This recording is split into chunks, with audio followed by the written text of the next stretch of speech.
It's incredibly exciting. I've had previous experience of dance shows, so I've got an idea of what the flow of a story and a narrative needs to be. But this is my first proper experience, particularly with composing as well. It's been my first thing that I've done. It's just really nice to have a go at writing music for something else. Sarah and I just started discussing the play, and we discussed a lot about the kind of world the drama was set in, because originally the play was set in Georgia. So I wanted to have a little bit of that feeling, but again that it was more ambiguous, and also there's a very cold and unforgiving world and not particularly welcoming. And I think, electronic music lends itself to that anyway because of the starkness of it. And yeah, so that was the sort of the basic premise of it. And then it was really having Mererid Hopwood's translation, which has come directly from German, and just having an amazing body of lyrics to work with. So it wrote itself, a lot of it, because Brecht is really good at writing a song lyric. There is a huge variety in it, and what's fantastic about writing for theatre is that it's not as straightforward as writing a pop song because you feel this way about something or you come across an idea. You have to think about it. It's all encompassing, and you have to explore. I love the practicality of it. You know, it's like when you write a score for theatre, it's like, well, the music needs to serve a purpose for that particular time and place, and it needs to evoke that.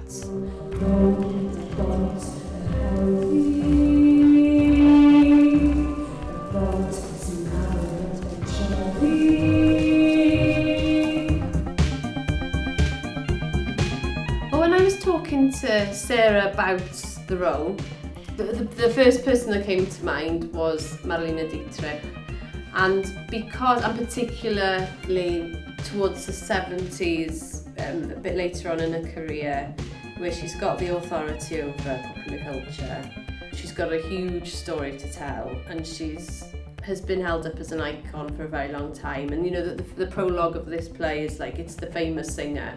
So she was the first person that came to mind, really, because I think that icons from that era have an authority that I'm not sure is the same now, because there is a huge mystique as well. But also I think being the narrator is a really great character to play, because you can have a sense of detachment from what's going on around you as well, because you're invested in the story, and particularly in this play, you're invested in the story in as much as you're making it happen.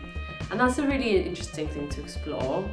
And it's just been really good to think about what sort of character you want to portray.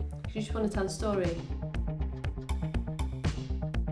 I've thoroughly enjoyed all the discussion around the characters, which I was not aware of that happened, because this is my first foray into theatre, and I didn't realise people sat around a table discussing things so much, and that's what I love to do. It's my favourite thing in the world. So it was just really nice to be in the environment, just to really understand what the motives of the characters were, what the world was, what Brecht's motives were in writing it in the first place. So it's been a really satisfying experience. I am definitely excited. I've got a lot to learn. There's nothing more exciting than building up to your first performance, I think.